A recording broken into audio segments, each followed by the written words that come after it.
নমস্কার বন্ধুরা। আমরা এসআইআর নিয়ে আজকে আলোচনা করব। আরেকবার আলোচনা করার প্রয়োজন দেখা দিয়েছে। এর আগে আমরা এসআইআর নিয়ে প্রাথমিক কথাবার্তা একটা ভিডিও বার্তার মধ্যে জানিয়েছিলাম।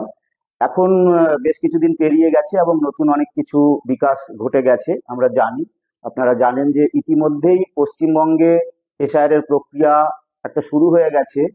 নির্বাচন কমিশনের পক্ষ থেকে কোনো রকম নোটিশ জারি হয়নি, কিন্তু একটা প্রক্রিয়া যে শুরু হয়ে গেছে, চলছে, সেটা আমরা সকলেই জানি যে ইতিমধ্যেই পশ্চিমবঙ্গে যে বিএলওরা নিযুক্ত হয়েছেন তাদের মধ্যে দিয়ে ইতিমধ্যে একটা ম্যাপিং এর কাজ হয়ে গেছে। অর্থাৎ 2002 সালের যে তালিকা ভোটার লিস্ট এবং তারপরে 2025-এর যে সর্বশেষ তালিকা, এই দুই তালিকাকে ম্যাপিং করে দেখা যে কাদের নাম দুটো তালিকাতেই আছে বা কাদের নাম কোন তালিকাতে আছে। এই ম্যাপিং এর কাজটা ইতিমধ্যে পুজোর আগে 2 সপ্তাহ ধরে চলেছে। এবং একই সাথে নতুন যে আরো যে দিকটা এসেছে, সেটা বিহারের যে এসআইআর এর প্রক্রিয়া, সেই প্রক্রিয়াটা সম্পূর্ণ হয়েছে এবং সেখানে চূড়ান্ত তালিকা বিহারে প্রকাশিত হয়েছে। এটা আর একটা দিক। এবং আরো একটা নতুন দিক হলো যে সুপ্রিম কোর্টের যে শুনানিটা হওয়ার কথা ছিল ফাইনালি, সেটা গত 7 তারিখ এবং পরে 9 তারিখ, এই দুদিন সেই শুনানি হয়েছে। সেখান থেকেও কিছু নতুন দিক এসেছে। তো এই পুরো বিষয়টা নিয়েই, বিশেষ করে পশ্চিমবাংলার পরিপ্রেক্ষিত থেকে, আমরা এসআইআর নিয়ে আরো কিছু কথা আপনাদের সামনে রাখতে চাই। প্রথমত, যে আমরা যদি দেখি যে এই ম্যাপিং এর যে কাজটা এখানটাতে, যেটা প্রথমে বলছিলাম, যেটা শুরু হয়েছে ইতিমধ্যেই, তার মানে এটা খুব স্পষ্ট যে পশ্চিমবাংলার ক্ষেত্রে 2002 সালের যে ভোটার লিস্ট, সেই ভোটার লিস্টটাকে ভিত্তি তালিকা হিসাবে ধরে পশ্চিমবাংলার বুকে কাজ শুরু হতে চলেছে, এটা আমরা বুঝতে পারছি। এবং এটাও বুঝতে পারছি যে ওরা প্রথমে বিএলওদের পক্ষ থেকে এই ম্যাপিং এর কাজটা হয়েছে 2025 এবং 2002 এর এই তালিকার মধ্যে। সেখান থেকে কিছু অভিজ্ঞতা ইতিমধ্যেই আমরা জানতে বুঝতে পেরেছি যে আমরা বিভিন্ন বিএলওদের কাছ থেকে যে কথা আমরা জানতে পারছি যে এই ম্যাপিং এর কাজটা করবার সময়ও বেশ কিছু দিক উঠে এসেছে। যে একটা ব্যাপক অংশের মানুষের যে 2025-এর তালিকায় যাদের নাম ছিল, তাদের নাম কিন্তু 2002 এর তালিকাতে পাওয়া যায়নি, 2002 এর তালিকাতে নেই। অর্থাৎ ব্যাপক অংশের একটা মানুষকে কিন্তু একটা নতুন পরীক্ষার মুখে দাঁড় করাবে এসআইআর এর প্রক্রিয়া। আমরা আরেকবার একটু স্মরণ করে নিই এক্ষেত্রে যে এসআইআর এর প্রক্রিয়াটা কি। এসআইআর এর প্রক্রিয়াটার আগেও আমরা বলেছি। আমরা জানি যে সাধারণভাবে যে ভোটার তালিকার যে সংশোধনের কাজ চলে, সংশোধন, সংযোজন, বিয়োজনের কাজ চলে, যেটাকে আমরা রুটিন রিভিশন বা সামারি রিভিশন বলতে পারি, সেটা প্রত্যেক বছরই নভেম্বর মাসে শুরু হয় এবং জানুয়ারি মাসে একটা হালনাগাদ তালিকা, একটা আপডেটেড তালিকা নির্বাচন কমিশনের পক্ষ থেকে বের করা হয়। কিন্তু এই এসআইআরটা স্পেশাল ইন্টেনসিভ রিভিশন, এটা সেরকম কোনো প্রক্রিয়া নয়। এটা সামগ্রিকভাবে নতুন করে আবার ভোটার লিস্ট, ভোটার তালিকা তৈরি করার একটা প্রক্রিয়া। এবং সেটা পশ্চিমবাংলার ক্ষেত্রে 2002-কে ভিত্তি তালিকা ধরে সেটা করা হচ্ছে। অর্থাৎ 2002 এর তালিকায় যাদের নাম নেই, তাদের সবাইকে নতুন করে তার জন্ম তারিখ এবং জন্মস্থানের প্রমাণ দিয়ে, তারা ভারতের নাগরিক এটা প্রমাণ দিয়ে তারপরে তাদের নাম ভোটার লিস্টে উঠবে। তো এইটা এই প্রক্রিয়া। এবং বিহারের ক্ষেত্রে দেখা গেল, বিহারের অভিজ্ঞতার ক্ষেত্রে এক্ষুনি আমরা যেটা দেখতে পাচ্ছি যে চূড়ান্ত যে তালিকাটা বেরোলো, সেই চূড়ান্ত তালিকা এর আগে 1 আগস্ট খসড়া তালিকা বেরিয়েছিল। সেই খসড়া তালিকার সময়ে যত ধরনের প্রশ্নগুলো, ডিসক্রিপেন্সির প্রশ্নগুলো সামনে এসেছিল এবং নির্বাচন কমিশন বলেছিল যে চূড়ান্ত তালিকাতে এগুলো আর থাকবে না, চূড়ান্ত তালিকাতে অনেক কিছু ঠিকঠাক করে নেওয়া হবে। কিন্তু দেখা গেল চূড়ান্ত তালিকা যখন বেরোলো এই 30শে সেপ্টেম্বর, 2 মাস বাদে যখন চূড়ান্ত তালিকা বেরোচ্ছে, সেই চূড়ান্ত তালিকাতে কিন্তু সেই সমস্ত ধরনের সমস্যাগুলো, যে বেনিয়মগুলো এবং বহু ধরনের প্রশ্নগুলো কিন্তু আরো গভীরতর ভাবে উঠে এসেছে।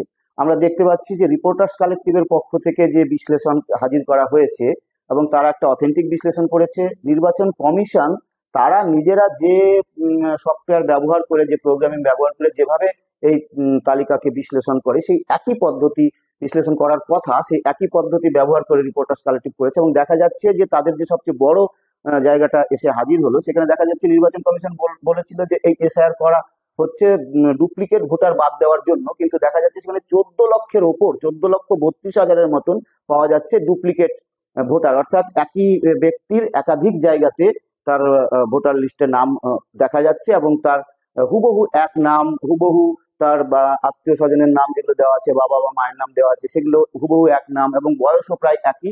এ ধরনের 14,32,000 কার্ড পাওয়া যাচ্ছে, যাদের একাধিক কার্ড রয়েছে। এবং দেখা যাচ্ছে যে 1,32,00,000 ভোটারের নাম এই যে তালিকাতে রয়েছে, 1,32,00,000 ভোটারের নাম ভুয়ো অ্যাড্রেসে, অর্থাৎ অস্তিত্বহীন যে ঠিকানা, সেই অস্তিত্বহীন ঠিকানার পাশে এটা রাখা হয়েছে। এর আগে নির্বাচন কমিশনের পক্ষ থেকে একই প্রশ্ন যখন খসড়া তালিকার সময় উঠেছিল যে 80,000-এর মতন ব্যক্তিকে দেখা গেছিল যে এই ধরনের ছিল, তখন নির্বাচন কমিশনার বলার চেষ্টা করেছিলেন যে আসলে বহু মানুষ আছে যারা যারা গৃহহীন বা যারা এমন ঠিকানায় থাকে যে ঠিকানাটা রেজিস্টার্ড নয়, এই ধরনের মানুষজনদের জন্য তাদের ভোটার তালিকায় নামের পাশে আসলে অ্যাড্রেস হিসেবে একটা নোশনাল অ্যাড্রেস বা একটা ধারণাগত একটা ঠিকানা দিয়ে দেওয়া হয়। এটা হচ্ছে সেই রকম একটা কিছু, কিন্তু এটা সার্ভে করতে গিয়ে দেখা গেছে, খুব স্পষ্টভাবে বেরিয়ে এসছে মোটেই ব্যাপারটা সেরকম নয়।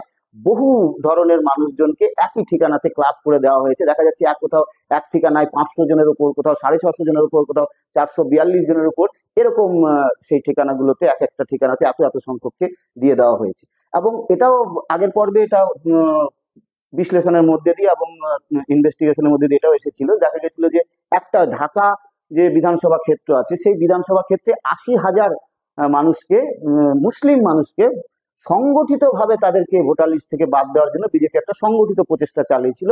সংগঠিতভাবে অবজেকশন ফাইল করে 80,000 মুসলিম ভোটারকে বাদ দেওয়ার তারা চেষ্টা করেছিল।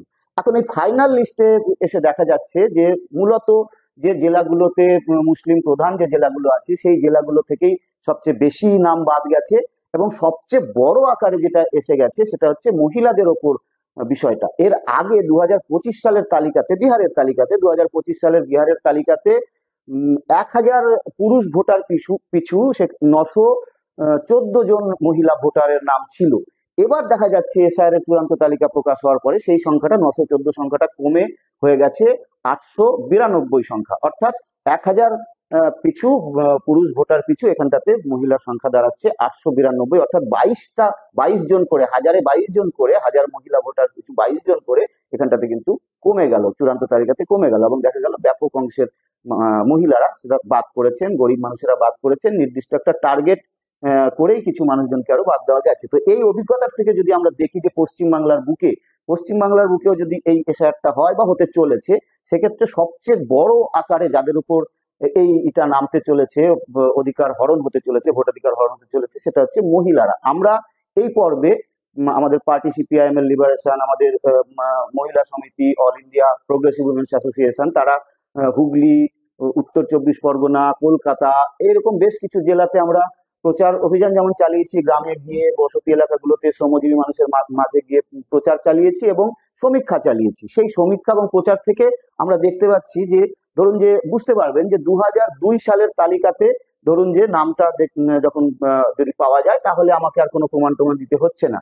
কিন্তু 2002 সালের ধরুন যে কোনো মহিলা 2002 সালে 18 বছর বয়ঃপ্রাপ্ত হয়ে তিনি সেখানটাতে তার নাম তুলেছিলেন, তারপরে তার পরের বছর হয়তো তার বিয়ে হয়ে গেছে বা 2 বছর বাদে তার বিয়ে হয়েছে। এবার বিয়ে হয়ে যাওয়ার পরে তার পদবি চেঞ্জ হয়ে গেছে এবং তার নিজের বাড়িতে গিয়ে, সেখানটাতে গিয়ে তার যে নতুন করে ভোটার লিস্টে নাম হয়েছে, সে এবার 2002 এর ভোটার লিস্টে তার যে নাম, সেই নামের সাথে কিন্তু তার নাম ট্যালি করছে না, মিলছে না।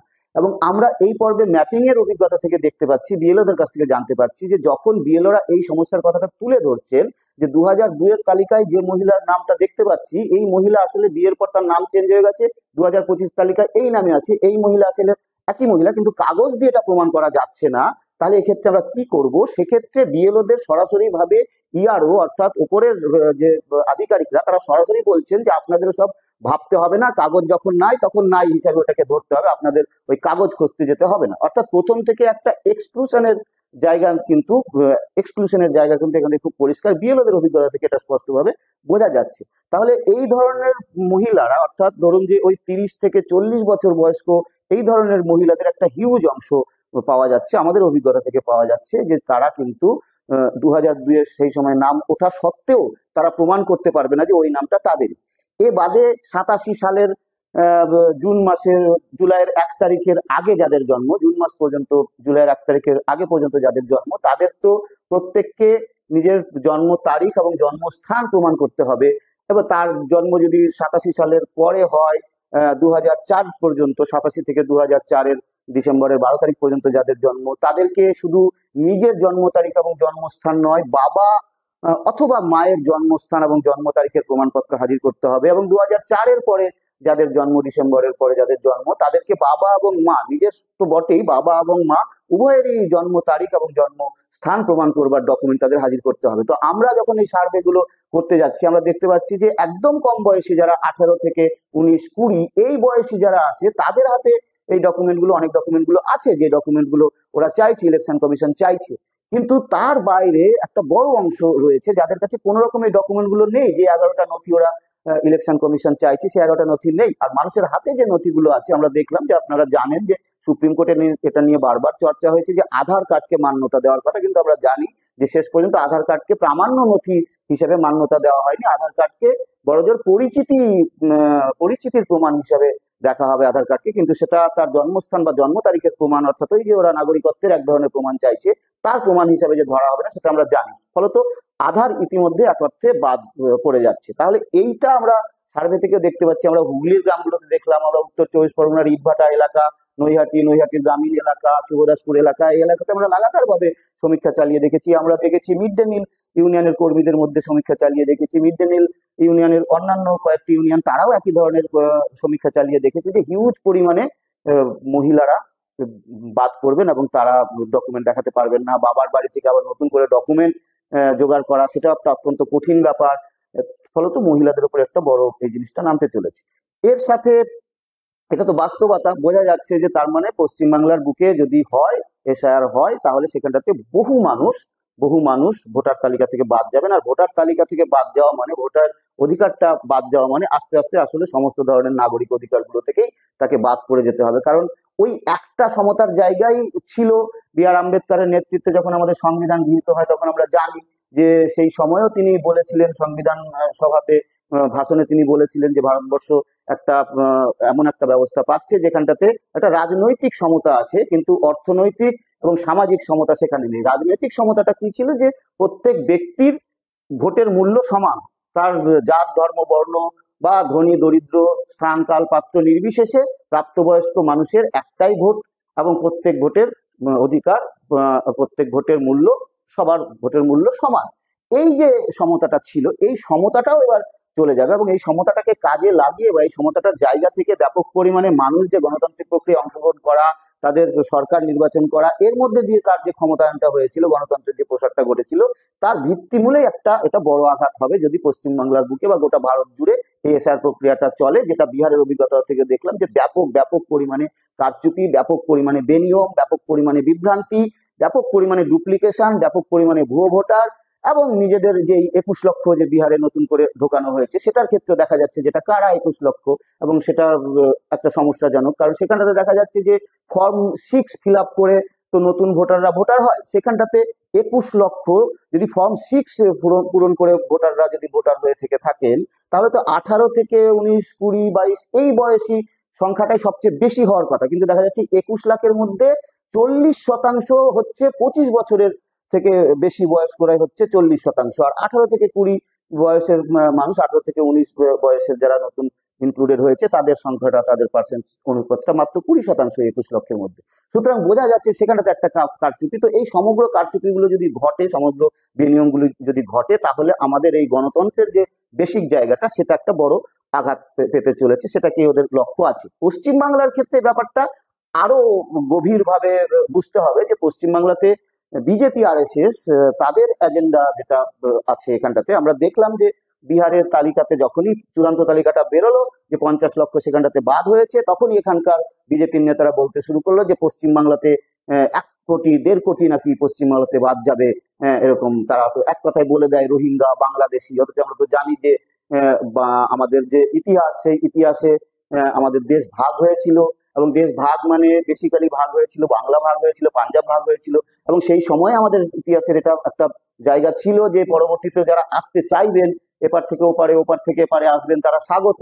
কিন্তু জানি যে এই যে তথাকথিত এই এক সময় যেটা পূর্ববঙ্গ ছিল, সেই পূর্ববঙ্গ থেকে পরবর্তীতে বাংলাদেশ হওয়ার সময়, তারও পরবর্তীতে ব্যাপক পরিমাণে মানুষ এসেছে, বিভিন্ন সময়ে মানুষ এসেছেন ওপার থেকে। তাদের যে একটা ব্যাপক পরিমাণে কয়েক প্রজন্ম ধরে তারা এখানে বসবাস করছেন, সেটাও পুরোপুরি কিন্তু তারা বড় বিপদের মুখে পড়বেন, এবং তাদেরকে বিপদের মুখে ফেলতে চাইছে এই বিজেপি আরএসএস। 2003 সালে যে আইনটা ওরা এনেছিল, যে নাগরিকত্ব আইনে, তখন ওরা যে পরিবর্তনটা করেছিল, তার মধ্যে দিয়েই এই ওপার বাংলা থেকে আসা সমস্ত মানুষকে ওরা ক্রিমিনাল হিসেবে চিহ্নিত করেছিল, ক্রাইম হিসেবে চিহ্নিত করেছিল, ইললিগাল হিসেবে চিহ্নিত করেছিল, ইললিগাল ইমিগ্রান্ট হিসেবে চিহ্নিত করেছিল, এবং সেখানটাতে এনআরসির প্রক্রিয়া তারা ঢুকিয়ে দিয়েছিল। তাহলে পশ্চিম বাংলার বুকে এই প্রক্রিয়াটা আরো অনেক গভীরে ওরা বিপর্যয়টা হবে।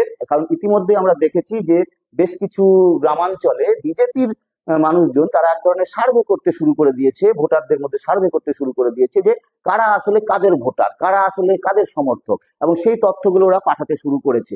ফলত এই তথ্যগুলো একদম বাস্তব জায়গা থেকে ওরা নিচ্ছে, আর উপর থেকেও বিভিন্ন রকম ভাবে আজকের দিনে সোশ্যাল মিডিয়ার দিকে বিভিন্ন রকম ভাবে এই তথ্যগুলো ডিজিটালি সংগ্রহ করা যায়। তো এই সমগ্র তথ্যগুলোর উপর ভিত্তি করে আসলে ওরা একটা ভোট চুরি, আমাদের পশ্চিমবাংলাতে সামনে নির্বাচন আছে, সেই ভোট চুরির একটা বড় প্রকল্প, মেগা প্রকল্প তারা আসলে এশিয়ার মধ্যে দিয়ে চালাতে চাইছে।